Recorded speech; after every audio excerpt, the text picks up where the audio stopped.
Mission Chats with Jon Crowe. Welcome back to Mission Chats. As always, I appreciate you taking time to listen. And today I'm interviewing with somebody who I haven't seen in at least 10 years. And we first met, I think I was doing the math right, about 13 years ago. So Claudia, it's a privilege and a joy to have you on Mission Chats. Thank you so much for making time for this.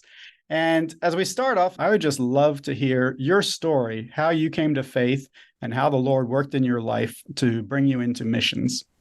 Thank you, Jon. So nice to see you again. And thank you for the invitation. Yeah, let me just share a little bit of my journey of faith. I grew up in a Christian family, very committed, involved in ministry actually. Grew up with my two brothers, and we were, since very early age, very involved in things in the church, in the community. And I had my decision really that I could understand what it means to be a Christian and a follower of Jesus when I was around 13. And it's been a while already, but it was the best decisions in my life, just to change, to have this personal relationship with the Lord and to walk with Him and grow from there. That's just my beginning. From this was already God calling me and giving me opportunities to serve and to do things related to His kingdom and His mission. So yeah, family I think was very, very important. Their example and the way that they led me into my walk with Jesus. Right. Oh, that's great. Hearing your voice, I think some of my listeners may be curious where you grew up.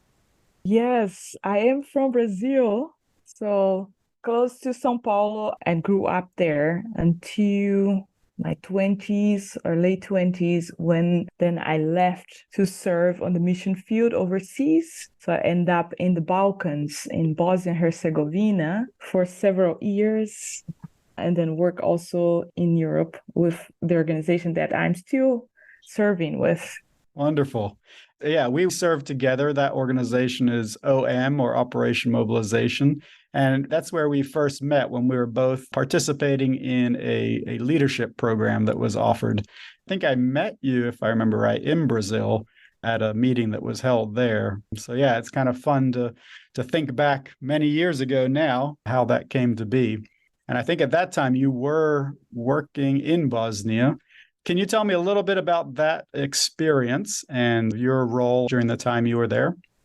Yes, we met at this leadership training today. I remember this. And it was my first official year as the leader of the ministry in Bosnia. So I didn't have a specific calling for a place, but it was more like my calling was come and serve the Lord. And I was always very open to whatever the Lord was taking me. And I end up in Bosnia. At first was a commitment for 2 years, and I stayed there for quite some time. But when we met at this leadership training that was in Brazil, I was taking on the leadership of the ministry of OM in Bosnia, that I served in that role for about 9 years. And then about 5 years after that, work in Europe, overseeing different countries in Europe as well with the ministry. So I had the countries in the Southern Europe, mostly Catholic countries, and overseeing it. So in Bosnia, it was the focus on church planting. I was working among Muslims there, living among them. And if you don't know, but Bosnia has about 51% of the population declare themselves Muslims, and it's the official religious as well. So then I was working in a region with Muslim and church planting and engaging with the communities and sharing my faith, sharing love with that.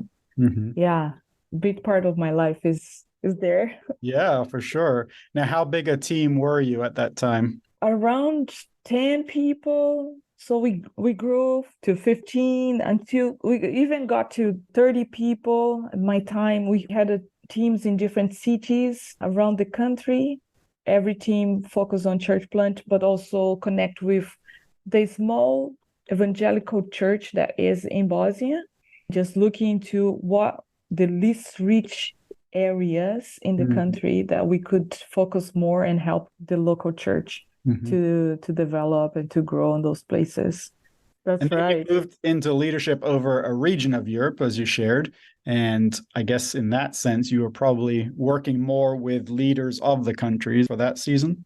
Yes. And then for that season, it was pretty much working with the leaders or leadership teams in the different countries, working on strategic planning, what is that we want to achieve on those countries and helping them to really get their dreams and goals and connected to the overall vision and mission. Also, a lot of mentoring, coaching the leaders, developing some that was just coming into leadership, sharing my experience and going through challenges together. I think it's a lot of supporting role for the leaders and for the teams. Now, before the call, we were chatting a little bit, and you shared your journey since then, stepping into an even larger leadership role. So I'd love to hear from you about that. Just let us know what your role is like now, but also as you were sharing, kind of as you stepped into it, it wasn't quite what you had maybe planned for or envisioned it starting like. That's right. The Lord works with me in a very interesting way. I think the times in Bosnia and also in Europe, like he was just clearly closing doors and guiding me to go back to my region or to Latin America for several reasons. Visa situation, I have a long-term visa and then suddenly that's not valid anymore. And that was 2019 when it came about to really return. And then I got into a process of appointment and new leadership for the work in Latin America. So the work that I was doing in Europe with 7, 8 countries, now I'm doing Latin America with about 15 countries, overseeing the work of OM in Latin America. Wow. But it was interesting coming into the role in the beginning of 2020 and have the pandemic. Right. And I think everyone probably have been impacted by that because, I mean, we had a beautiful plan because after around 17 years outside of my country and my continent, going back and trying to adjust to the culture, back to the culture, but also getting to know the countries that I was going to work with. Right. I couldn't do that. So I couldn't really travel or visit for about 2 years. We were not able to visit the fields. So it was a lot of Zoom calls and talking to people, trying to connect with them, getting to know them and what is happening in Latin America, everything on the video and not going into places. So that's my beginning of my role as the area leader for Latin America. As I think about Latin America, I know the global missions is kind of shifting and changing, and Latin America is being seen more as a region that's sending missionaries now. I'd be curious on your perspective of how that's going now that you've been in this role for a little while, and is good progress being made in that area? Yeah, that's a good question. Yes, I think Latin America is missions force because the church continues to grow and to develop. Still, the vision to missions is not as great as we would like to see because there's a lot of focus still in themselves and what they're doing. There's a great need also in the continent, different marginalized group or even the youth that we can see now that is growing, not so committed and would need some challenges. And just indigenous people that we see in different places as well. But of course, the church is growing and we want to see many more being mobilized, getting involved, serving the Lord and really living out their faith. So that's a big focus on our work, to really walk alongside the church and the Jesus followers that we see and that we work with, and that they have the courage even to take this step and to really share the gospel with others, with those that have never heard. There's a need for even workers to be there and in Latin America to help in mobilizing those that are there. But we also see a big number of people going. And the focus is this, to see many more Latinos going to the mission field. Right.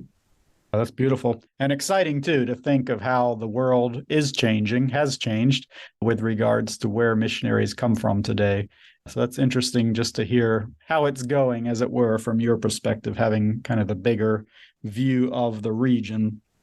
Now, the next thing I'd like to get your perspective on, and I think you've maybe got some unique perspective based on your experience, but how would you describe missions from what you've experienced over all these years? So I believe missions is an act of obedience to Jesus' call to us and going and making disciples. We are all called, and it's a privilege to be part of it, but it is this act of obedience. I understand, I have experienced something in my life, and I want to share this with others, and then to really take this step and serving the Lord. And doing what he has called us to, right? Making disciples among the nations. And of course, it takes a lot of people to make that work in reality. And I'm curious a little bit, obviously, there's plenty of people wanting to go, and sometimes the challenge is the funding part of it. Now, of course, in the Latin American region, I'm sure there's people who want to go, but do you see that churches understand and are excited about the supporting part of missions as well? Well, unfortunately not. Not every church understands this. It's still a work in progress, I would say. If I think in especially Latin America, we have the people who don't have the funds to send everyone.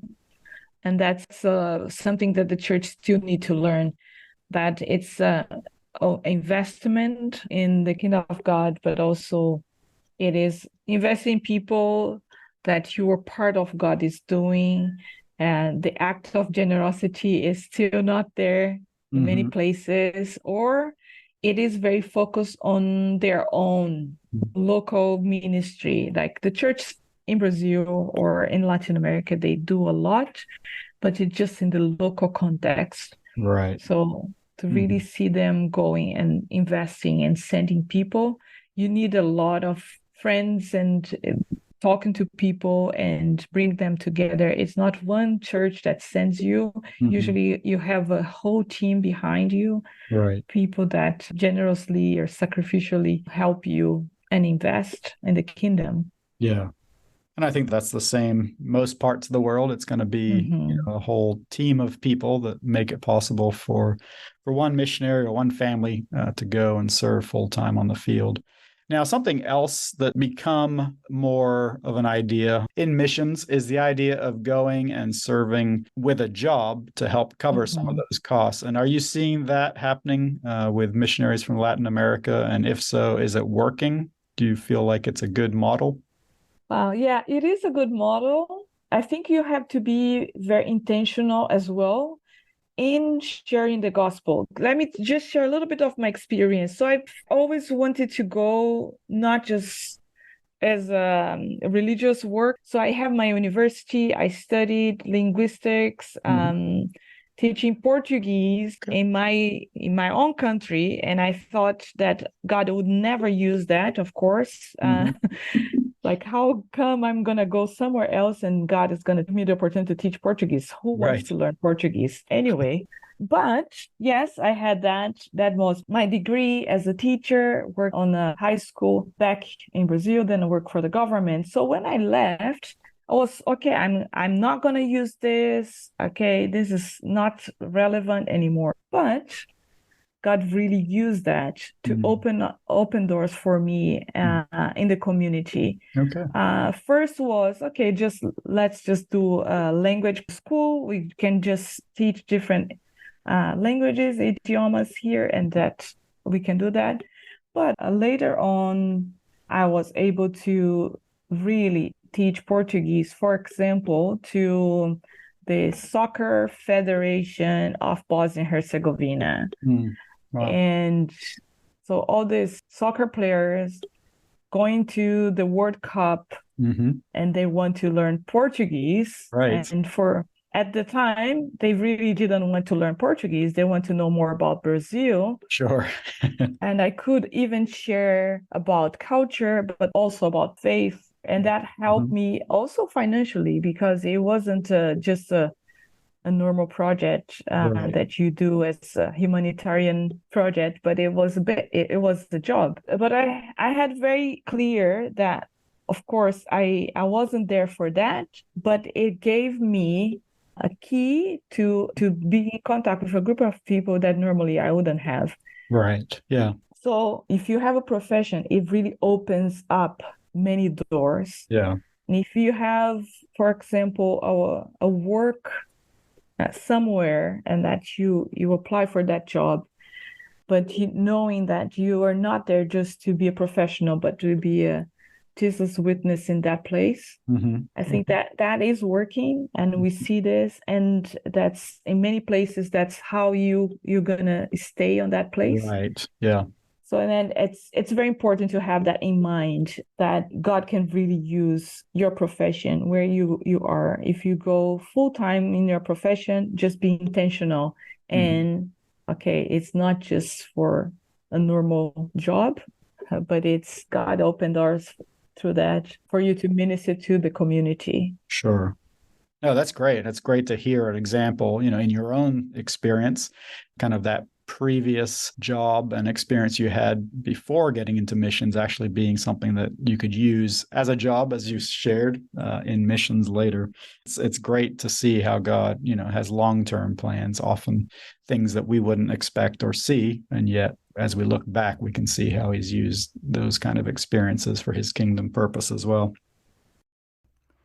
I'm going to pause my conversation with Claudia here, and I hope you'll come back for the next episode when Claudia shares a couple of stories of what she's seen God doing in her life and in the ministry, as well as some other thoughts on getting involved in missions and more. So I hope you'll be back then, and in the meantime, please take a moment and think who you might know that would enjoy hearing these episodes of Mission Chats, and just send them a note, send them a link, and invite them to come and check it out too. Find us online at missionchats.com